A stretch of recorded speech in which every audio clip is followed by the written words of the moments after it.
దూరం ఎంత ఉందని దిగులు పడకు నేస్తమా, దరికి చేర్చే దారులు కూడా ఉన్నాయిగా.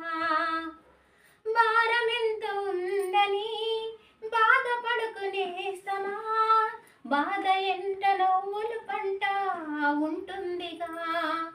సాగర మదనం మొదలవగానే విషమే వచ్చింది, విసికే చెందక కృషి చేస్తేనే అమృతం వచ్చింది.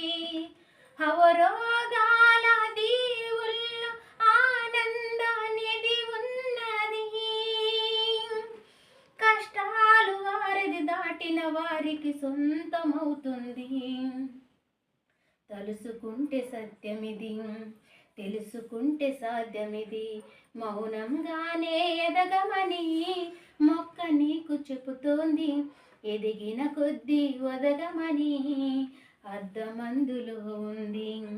అపజయాలు కలిగిన చోటే గెలుపు పిలుపు వినిపిస్తుంది, ఆకులన్నీ రాలిన చోటే కొత్త చిగురు కనిపిస్తుంది. మౌనంగానే ఎదగమని మొక్క నీకు చెబుతోంది, ఎదిగిన కొద్దీ ఒదగమని అర్థమందులో ఉంది. ప్లీజ్ నచ్చితే లైక్ చేయండి ఫ్రెండ్స్.